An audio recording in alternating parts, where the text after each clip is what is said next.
अस्सलाम वालेकुम जी। उम्मीद है आप लोग ठीक ठाक होंगे। एक छोटा सा एक जो है ना वो जो चीज़ मेरी नज़र से आज गुजरी है, तो मैंने ये समझा कि सब दोस्तों को बताया जाए इस बारे में। वो ये कि गूगल के ऊपर हम लोग एक चीज़ सर्च करते हैं तो उसका आंसर कुछ आता है, तो हमने उसके हवाले से फीडबैक देना है। वो ज़रा प्रोसीजर देखिएगा। तो सबसे पहले तो मैं यहाँ पे गूगल क्रोम जो है वो ओपन करूँगा जी। यहाँ पे जी आपके सामने ये गूगल क्रोम मैंने ओपन किया।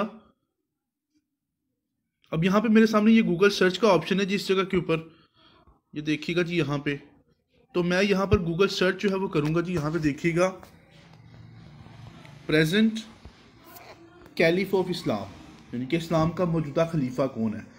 तो एक बहुत ही अफसोसनाक जो सूरत हाल है वो हमारे पास आती है। ये देखिएगा इसका रिजल्ट क्या आता है। यहाँ पे मिर्ज़ा मंसूर अहमद वो कादियानी, वो लानती मरदूद जो है, उसका नाम यहाँ पे आ रहा है। तो इसके लिए सबसे करना आपने ये है कि इस जगह के ऊपर आपको ये एक नज़र आ रहा होगा ऑप्शन फीडबैक का। आपने इस फीडबैक के बटन के ऊपर क्लिक करना है जी। तो यहाँ पे आप लास्ट पे हमारे पास जो है ये ऑप्शन है, दिस इज मिसलीडिंग और इनएक्यूरेट। आपने इस ऑप्शन को क्लिक करके सेंड कर देना जी आपका जी।